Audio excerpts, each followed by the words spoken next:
पूज्य मलुकपीठ वाले महाराज जी एक बार कथा में बता रहे थे सत्य घटना। बिहार के एक पंडित जी ने एक सेठ जी से जाके कहा कि हमको जगन्नाथपुरी जाना है, दान दक्षिणा कुछ है नहीं हमारे पास रास्ते के लिए, आप हमें कुछ दे दो। तो सेठ जी ने उनको 100 रुपया दे दिया, बहुत होता था 100 रुपया। और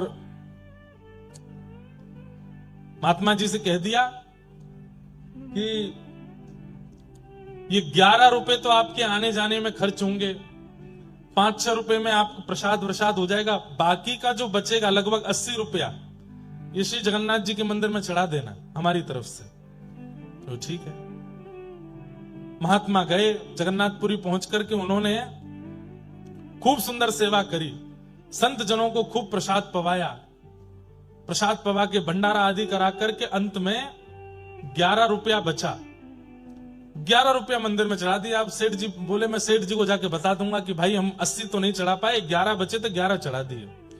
सेठ जी से जाकर के कहा कि देखो सेठ जी, हमने वहां भंडारा आदि किया तो खर्चा बहुत ज्यादा हो गया, आपने 80 रुपए के लिए कहा था, इतने की टिकट बनी, इतने का प्रसाद हुआ, इतने का हमने भंडारा कर दिया, 11 रुपया बचा था वो हमने महाप्रभु जगन्नाथ जी को अर्पित कर दिया। 100 में से 11 गए, कितने बचे? 100 में से 11 गए, कितने बचे? 89। सब कुछ संतों की सेवा में लगा दिया, 11 रुपए मंदिर में चढ़ा। तो सेठ जी के मन में आया मैंने 80 के लिए बोला था, इन्होंने 11 ही क्यों चढ़ाए, चलो कोई बात नहीं 11 चढ़ गए तो अच्छा है। ये सोच करके सेठ जी जब सोए तो रात्रि में महाप्रभु जगन्नाथ स्वप्न में आए और स्वप्न में आकर के बोले तुमने 100 रुपए देकर के एक संत को भेजा था? बोले हाँ, उसमें से 89 रुपए हमने रख लिए हैं, 11 हमने छोड़ दिए हैं। सेठ जी उठ करके बैठ गए, बोले कि संत तो बता रहे थे कि उन्होंने 11 रुपए चढ़ाए हैं, ठाकुर जी कह रहे हैं मैंने इतने रुपए रख लिए। दूसरे दिन जाके जब संत से पूछा कि ये ऐसे स्वप्न में ठाकुर जी ने हमको बताया, तो संत के नेत्र सजल हो गए। बोले कि हमने जो मंदिर में जाके ठाकुर जी को चढ़ाया, ठाकुर जी ने वो स्वीकार नहीं किया, जो संत सेवा में लगाया वो ठाकुर जी ने स्वीकार किया। जो वैष्णव संत सेवा में हमने अर्पित किया उसको ठाकुर जी ने स्वीकार किया।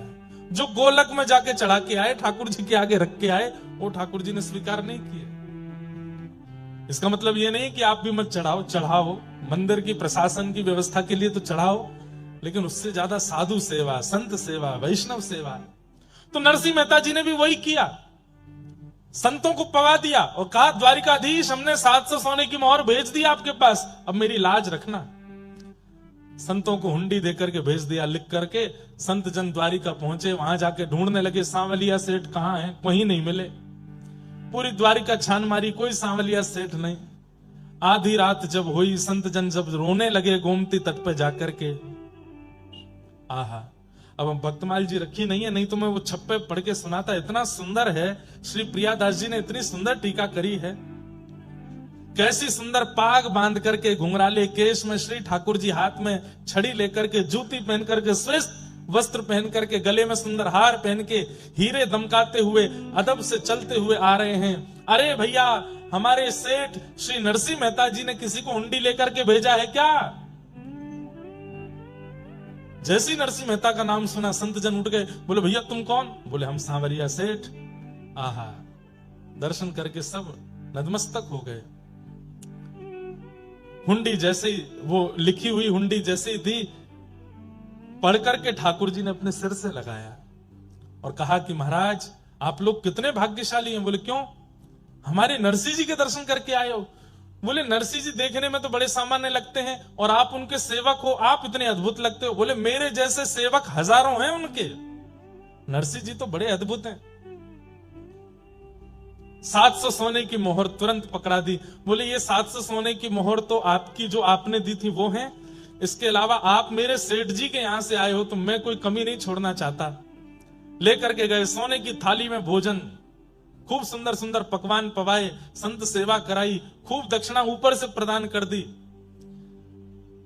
संत जन बड़े प्रसन्न हुए। ठाकुर जी ने उल्टा पत्र लिखा और कहा, हे नरसिंह जी, संसार ने मुझे चोर कह करके बुलाया, संसार ने मुझे ये कह करके बुलाया, संसार ने मुझे इतने इतने लालछन लगाए, लेकिन आप कितने अच्छे हैं, आपने मुझे सेठ कह करके पुकारा, सांवरिया सेठ। मैं आपसे बहुत प्रेम करता हूं, जल्द ही आपसे मिलूंगा। ऐसा पत्र लिख करके ठाकुर जी ने संतों के द्वारा भिजवाया, जाओ हमारे सेठ जी को दे देना।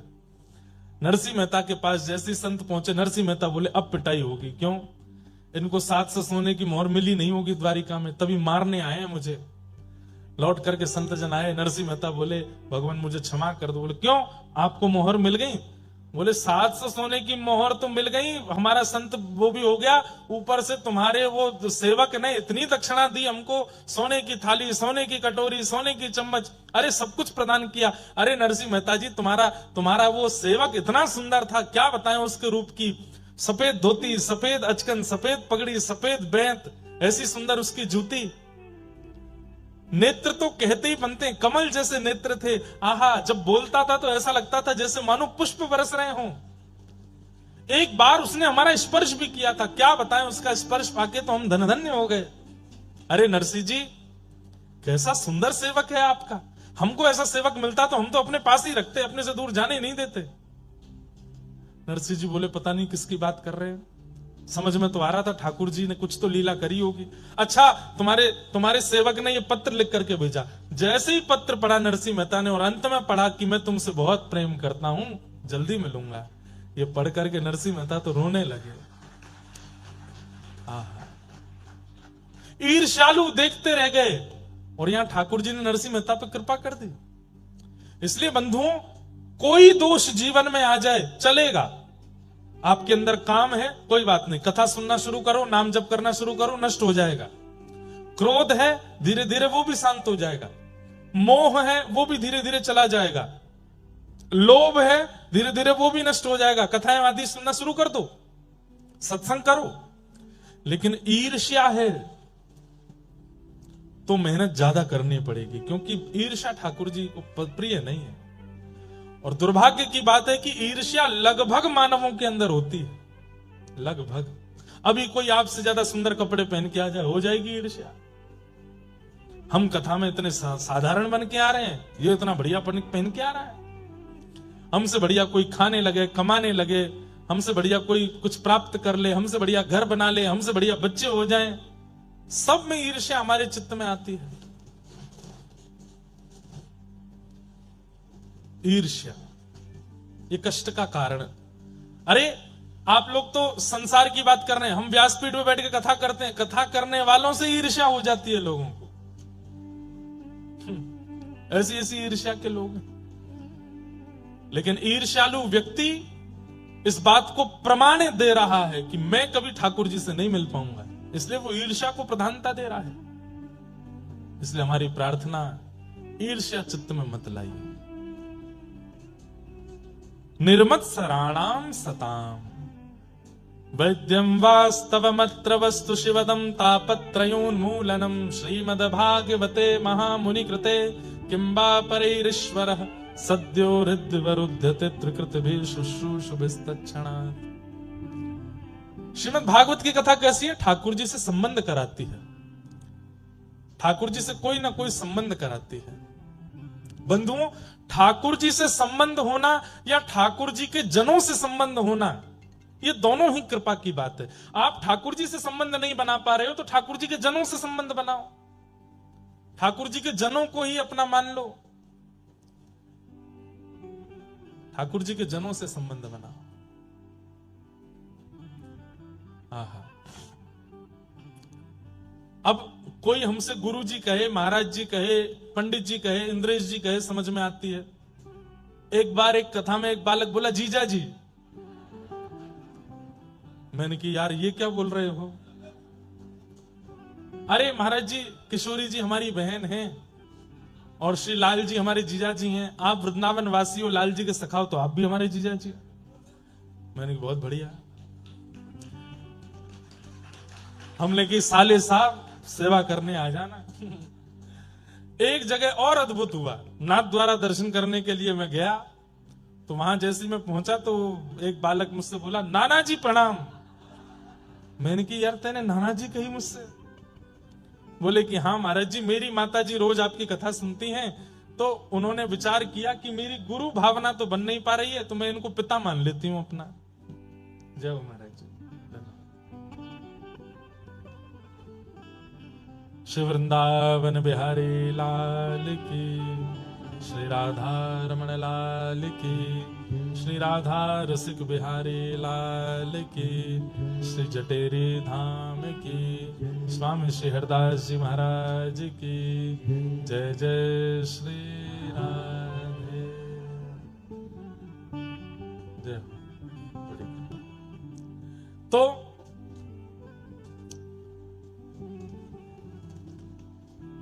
हरिजन संगे हरि उर आने, गिरधर जब अपनों करी जाने।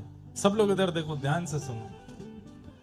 तो हमसे बोले महाराज जी हमारी माता जी कथा सुनती हैं, उनकी आपके प्रति गुरु बुद्धि तो बन नहीं पाई, लेकिन आपकी कथा सुन के बहुत कुछ सीखा है। तो हमने कि तो फिर क्या बोले गुरु नहीं मान पाई तो वो आपको पिताजी मानती हैं। मैंने ये आपकी माता जी की उम्र कितनी है? बोले 55 की हो गई। मैंने कि 55 की माता जी और 28 साल के पिताजी? तो बोले कि अब आपने ही कहा था कि हरिजनों से संबंध मानो, तो हमारी माता जी आपको पिताजी मानती हैं, तो उस नाते से आप हमारे नाना जी हुए। मैंने कहा बहुत बढ़िया। मैं तुम्हारे भी बाल बच्चे हो गए क्या? तो बोले हाँ जल्दी कृपा होने वाली है। मैंने कि वो बड़ा हो जाए तो वो परनाना बोलेगा हमको। तो अच्छा है, हरिजनों से संबंध रखो, हरिजनों को अपना संबंधी मानो। अरे जिन भक्तों के आप चरित्र सुनते हो ना, इनको ही अपना संबंधी मान लो। इनके संबंध की कहानी से ठाकुर जी आपको प्राप्त हो जाएंगे। मीराबाई मेरी बाईसा मेरी बहन है, श्री सूरदास जी मेरे काका जी हैं, श्री कुम्मन दास जी मेरे चाचा हैं, श्री गोस्वामी तुलसीदास जी हमारे बड़े पिताजी हैं। ऐसे करके सबको संबंध, और ये गोपनीय रखने हैं, सबको बताने नहीं है।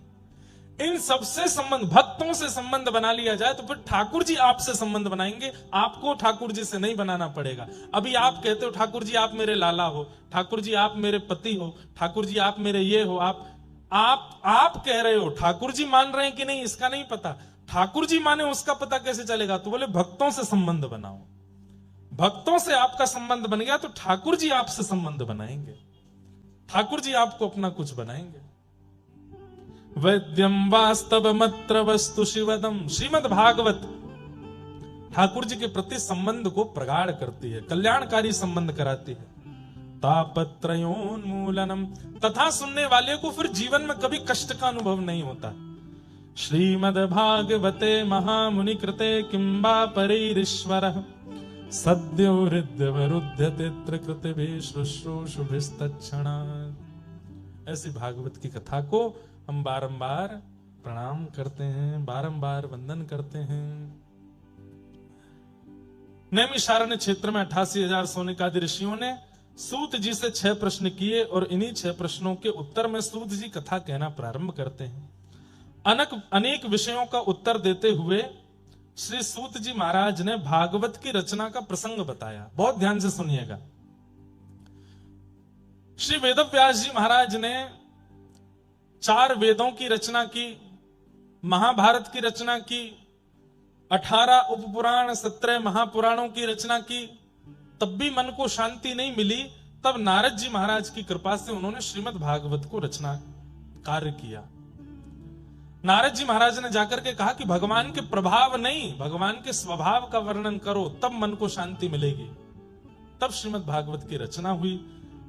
वेदव्यास जी ने वही भागवत की कथा अपने पुत्र सुखदेव जी को प्रदान की। सुखदेव जी ने यही कथा श्री परीक्षित जी को सुनाई। परीक्षित कौन है?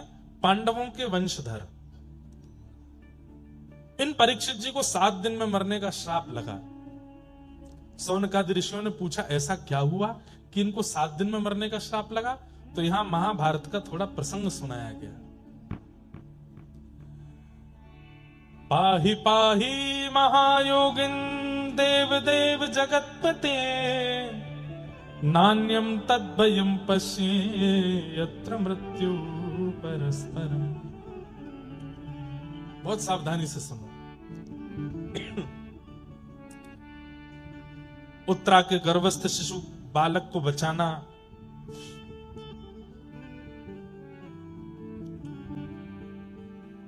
गुरुपुत्र अश्वत्थामा को भरी सभा में अपमानित करना, उसकी मणि को हरण करके निकाल लेना, ये आदि आदि कथाएं यहां पर सुनाई गई। एक प्रकार से पांडवों का युद्ध विजय करा करके और थोड़े बहुत जो कार्य थे उनको समाप्त करके भगवान पांडवों को हस्तिनापुर का राजा बना के द्वारिका प्रस्थान कर रहे हैं। अब हम यहां से कथा सुनेंगे। द्वारिका को जैसे ही जाने लगे तो कुंती ने भगवान के रथ को रोक लिया। कुंती कौन है? भगवान की बुआ। बोले नाथ आप जा रहे हो? बोले बुआ अब देखो युधिष्ठिर राजा हो गया हस्तिनापुर का, आप लोगों का कष्ट खत्म हो गया। अब तक आप लोगों ने इतनी पीड़ाएं सही, वनवास करना पड़ा, सब कुछ सहना पड़ा, अब सब कुछ समाप्त हो गया है। अब आपका राज्य आपके पास आ गया है, महाभारत का युद्ध आप जीत गए हो, अब सब अच्छा आनंद में हो गया, अब मुझे आज्ञा दो, मुझे जाने दो। कुंती ने कहा 2 मिनट नीचे आइए, मुझे आपसे बात करनी है, फिर चले जाना। श्रीमद् भागवत की सबसे पहली स्तुति है कुंती स्तुति, और कुंती ने भगवान से जो बात कही है वो बहुत ध्यान से सुनिएगा। नमस्ये पुरुषं त्वाद्यं ईश्वरं प्रकृते परम् अलक्ष्यं सर्वभूतानामन्तर्बहिरवस्थितम्। जैसे ठाकुर जी रथ से नीचे उतरे, कुंती बुआ ने तुरंत ठाकुर जी को साष्टांग प्रणाम किया। ठाकुर जी 4 कदम पीछे हट गए। बुआ ये क्या कर रही हो आप? मैं भतीजा हूं आपका, मुझे आपको प्रणाम करना चाहिए, आप मुझे क्यों प्रणाम कर रही हो? कुंती बुआ बोली परमात्मा को प्रणाम करना चाहिए और मुझे पता है कि आप परमात्मा हो। मैं परमात्मा हूं? बोले हाँ। जोर से ठाकुर जी हंसने लगे, मैं परमात्मा हूं? बोले हाँ तुम परमात्मा हो, मैं जानती हूं। अच्छा मैं परमात्मा हूं तो फिर मेरे द्वारिका जाने पर आप रो क्यों रही हो? क्यों? बोले परमात्मा तो सब जगह रहता है, वो द्वारिका में भी है, हस्तिनापुर में भी है, वृंदावन में भी है, गोकुल में भी है, मथुरा में भी है, अलवर में भी है, जयपुर में भी है। परमात्मा कोई एक स्थान पर तो रहता नहीं, परमात्मा तो सब जगह रहता है। और आप मुझे अगर परमात्मा कह रही हो तो मेरे द्वारिका गमन पर इतना रुदन क्यों कर रही हो? परमात्मा तो सब जगह है, देख लीजिए मुझे। कुंती कहती है यही तो बात है, हो तो आप सब जगह पर इतनी आसानी से दिखते नहीं हो। क्यों नहीं दिखता? तब कुंती दूसरे श्लोक में कह रही है कि माया जवनिका छन्न आज्ञादोक्षजमव्ययम्। बहुत दिन बाद हम कुंती स्तुति कह रहे हैं, ध्यान से सुनिएगा। कि माया जवनिका छन्न आज्ञादोक्षजमव्ययम् न लक्ष्य से मूढ़ दृशा नटो नाट्यधरो यथा। कुंती कह रही है आप परमात्मा हो, सब जगह हो, लेकिन दिखते क्यों नहीं हो? माया के कारण। माया समझते हैं? संसार की हर वो वस्तु जो आपको अपनी ओर आकर्षित करती है वो माया है। मोबाइल फोन भी माया है, गाड़ी भी माया है, व्यक्ति भी माया है, खाने के व्यंजन भी माया है, पहनने के वस्त्र भी माया है। हर वो वस्तु जो ठाकुर जी से दूर करके अपनी ओर आकर्षित करती है वो माया कहलाती है। लेकिन किसी वस्तु के सामीप्य में रह के भी ठाकुर जी से दूरी ना बन रही हो तो वो माया नहीं हो सकती। आप 1.5 करोड़ की गाड़ी में बैठे हो, लेकिन गाड़ी में बैठ करके भी वृंदावन की याद में रो रहे हो तो आप माया की चपेट में नहीं हो। आप 56 भोग के बीच में बैठ करके भी जीव में स्वाद नहीं आने दे रहे हो और केवल श्री वृंदावन श्री वृंदावन श्री वृंदावन कह करके आनंदित हो रहे हो तो आप माया के चपेटे में नहीं हो। आप 2 लाख 2.5 लाख का फोन पास में रख करके भी केवल कथा श्रवण करते हो तो आप माया के चपेटे में नहीं हो। आप गले में स्वर्ण पहन के, हाथों में स्वर्ण और हीरा धारण करके भी अगर भगवान की भक्ति में लीन रहते हो तो आप माया के चपेटे में नहीं हो। और एक बात बोलें, मायावी व्यक्ति अलग ही दिख जाता है। उसके सिर पर कृष्ण नहीं सवार होते, उसके सिर पर धन, उसके सिर पर ऐश्वर्य, उसके सिर पर नाम, उसके सिर पर अभिमान, ये सब सवार रहता है। वो मायावी व्यक्ति है, माया के चपेटे में है। और जो माया के चपेटे में आ जाता है उसको सब जगह होते हुए भी ठाकुर जी नहीं दिखते, उसको मंदिर में भी ठाकुर जी नहीं दिखते। एक बार एक व्यक्ति मेरे साथ श्रीनाथ जी दर्शन करने गया, नाथ द्वार मेरी श्रीनाथ जी के दर्शन में मुझे बहुत सुख मिलता है, सब जगह ही मिलता है, पर राधा रमण जी, श्रीनाथ जी, तिरुपति बालाजी कुछ स्थान है जहां पर मैं स्थिर हो जाता हूं। अब श्रीनाथ जी दर्शन करने के बाद मेरे नेत्र तो सजल हो गए, बाहर आकर के थोड़ी देर में मौन रहा। थोड़ी देर बाद वो व्यक्ति क्या बोलता है, महाराज जी वो श्रीनाथ जी की ठोड़ी पे जो हीरा था कम से कम 5-6 लाख का तो होगा, गले में जो हार पहन रखे थे 12-13 लाख के तो होंगे। मैंने कि यहां आकर के भी तुमको वही दिखा, जाकी रही भावना जैसी, प्रभु मूरत देखी तन तैसी। प्रॉपर्टी डीलर होते हैं ना, वो दुनिया के किसी कोने में चले जाएंगे, यहां जमीन के भाव कितने होंगे भैया, वो यही काम करते रहते हैं। कामी व्यक्ति जहां जाता है वहां काम दिख जाता है, धनवान व्यक्ति जहां जाता है उसको वहां धनी धन दिखता रहता है। हमारे साथ एक पंडित जी रहते थे पहले, अब नहीं रहते, वो अब ज्यादा व्यस्त हो गए। वो जहां जाते, महाराज जी घर कितने का होगा, ये कमरा कम से कम 20-22 लाख का तो बना होगा, है ये टेबल कम से कम इतने की तो आई, मैं तुमको खरीदनी है क्या? अब हम तो घरों में जाते रहते, तो ये थोड़ी है, तो सब जगह वही देखना।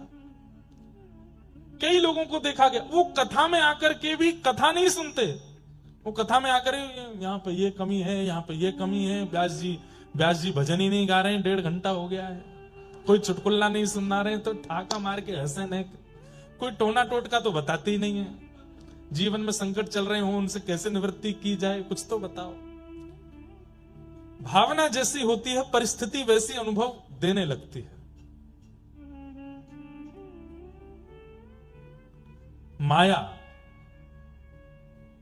माया जवनिका छन्न। एक बात बोले आपको, वस्तु का त्याग करने वाला त्यागी नहीं माना जाता, वस्तु के संग रहते हुए भी उस वस्तु में आसक्त ना होने वाला वो त्यागी माना जाता है। पत्नी छोड़ दिए, बच्चे छोड़ दिए, घर छोड़ दिया, परिवार छोड़ दिया, संपत्ति छोड़ दिया, रहने लगे पहाड़ी के ऊपर जाके, लेकिन रोज रोते हैं, क्यों? पत्नी की याद आ रही है, बच्चों की याद आ रही है, मैंने करोड़ों कमाया था, सब छोड़ छाड़ के आना पड़ा। वो त्यागी है। लेकिन पत्नी भी है, बच्चे भी हैं, संपत्ति भी है, गाड़ी भी है, घोड़ा भी है, सब कुछ है, लेकिन रहता है विरक्त, वो त्यागी है। हम गृहस्थाश्रमी हैं, यहां जितने भी बैठे हैं लगभग, हम गृहस्थाश्रमियों को आश्रम नहीं छोड़ना है, पत्नी बच्चे नहीं छोड़ने हैं, पर हां जितनी आसक्ति उन सब में है उतनी श्री कृष्ण में कर लेनी है। हमारा वही त्याग हो जाएगा, वही विरक्ति हो जाएगी, वही वैराग्य है हमारे लिए। जितना प्रेम से बालक को हृदय से लगाते हैं, जितने प्रेम से पत्नी को निहारते हैं, जितनी ममता से धन गिनते हैं, ये सब जिस दिन भक्ति में होने लगेगा, जैसे ठाकुर जी को सुबह उठाते ही उसी प्रकार हृदय से लगावे जैसे अपने बालक को लगाया हो, जैसे पत्नी को प्रेम भर के देखते हैं ऐसे ठाकुर जी को देखने लग जाएं, जैसे पैसे गिनने में सतर्क रहते हैं ऐसे नाम जप में सतर्क हो जाएं, बस हो गई विरक्ति। यही विरक्ति है, यही त्याग है। सब छोड़ के जाने की आवश्यकता नहीं है। 40 साल के हो गए और फिर कहने लगे हम तो ब्रह्मचारी हैं, हमने ब्याह नहीं किया। असली बात यह थी कि किसी ने उनको पसंद ही नहीं किया था। अब 40 साल के हो गए तो क्या करें भाई, ये थप्पा कैसे सहन हो कि हमारा ब्याह नहीं हुआ, हम तो ब्रह्मचारी हैं। घर छोड़ करके बाहर रहने लगे, घर वालों ने निकाल दिया और बोले ये कैसे सहन हो के, घर वालों ने निकाल दिया तो फिर क्या लगा लिया, बोले हमने तो त्याग कर दिया घर का, त्यागी हो गए, महात्मा हो गए। हम गुलाब जामुन नहीं खाते, हम रसगुल्ला नहीं खाते, खाने को मिलता नहीं है, ये बताओ ना। विदेश जाना अपराध है, समुद्र लांघना गलत बात है, खुद को वीजा नहीं मिला था कभी, इसलिए सबके लिए ऐसा बोल रहे हो। बड़े विचित्र हैं संसार। लेकिन वास्तव में माया ही है जिसके कारण ठाकुर जी दिखते नहीं। ठाकुर जी तो सब जगह हैं, इस समय इस पंडाल में भी कहां कहां बैठे होंगे, लेकिन माया है जिसके कारण वो दिख नहीं रहे हैं। तब कुंती कहती है तो फिर दिखते कैसे हैं? बोले जैसे कठपुतली का नृत्य होता है ठाकुर जी, तो कठपुतली नाचती है, गाती है, हंसती है, खेलती है, सब कुछ कठपुतली करती है और दर्शनार्थी ताली बजाते हैं, अरे देखो कठपुतली नाच रही है, कठपुतली हंस रही है, कठपुतली रो रही है। लेकिन गलती से किसी ने आकर के कठपुतली के पीछे वाला पर्दा अगर हटा दिया तो सारा भेद खुल जाएगा। ओहो, पीछे बैठा एक आदमी उंगलियों से नचा रहा है। ठीक वैसे ही संसार का हर वस्तु, हर व्यक्ति कठपुतली है। हमें ऐसा दिखता, ओहो ये इतना बड़ा आदमी बन गया, अरे उसके साथ बहुत बुरा हो गया, अरे ये मर गया, अरे ये जी गया, सब कठपुतली हैं। लेकिन जिस दिन सदगुरु आकर के माया का पर्दा हटा देंगे, सब पता चल जाएगा पीछे बैठे ठाकुर जी ही सब कर रहे हैं, कठपुतली की अपनी कोई सामर्थ्य नहीं थी। माया जवनिका छन्न आज्ञा दोक्षजम व्ययम, न लक्ष्य से मूढ़ दिशा नटो नाट्य धरो यथा। जैसे एक नाटक में नचाने वाला, कठपुतलियों को प्रदर्शित करने वाला कठपुतलियों की वास्तविकता अनुभव करा देता है, लेकिन भेद अगर खुल जाए तो फिर हंसी आती है कि हम जिस कठपुतली के मरने पर रो रहे थे वो तो पीछे से एक्टिंग करवाई जा रही थी। यही है संसार में, हम सब कठपुतली हैं, हम सब कठपुतली।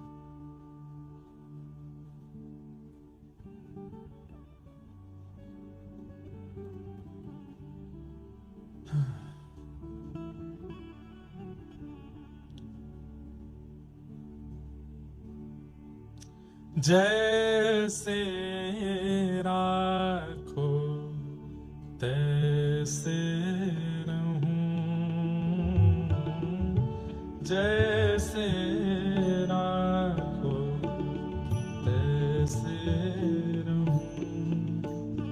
हाँ जैसे राखो तैसे रहूं,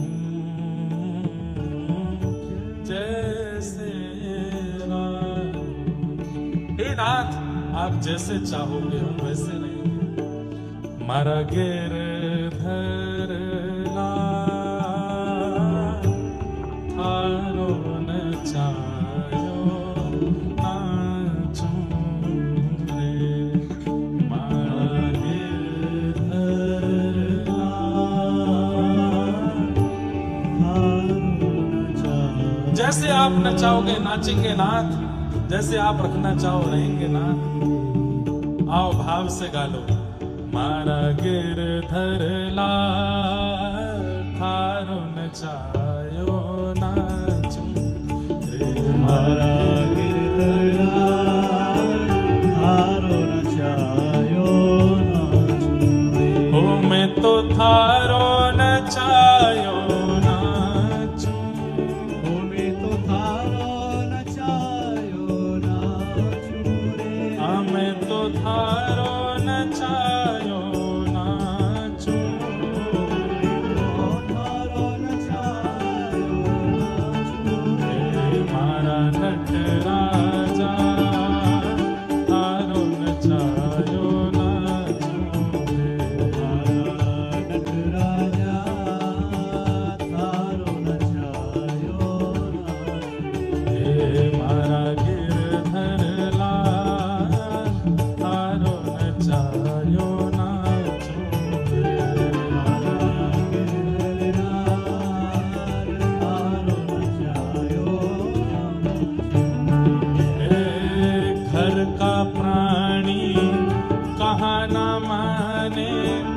मन मन खुशी मनाऊं।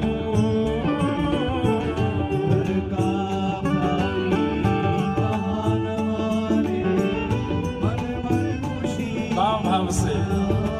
ओ घर का प्राणी कहाँ न माने, मन मन खुशी मनाऊं।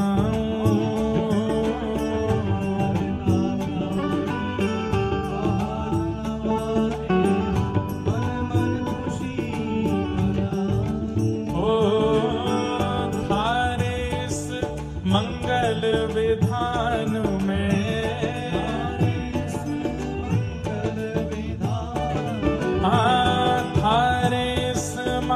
मंगल विधान में,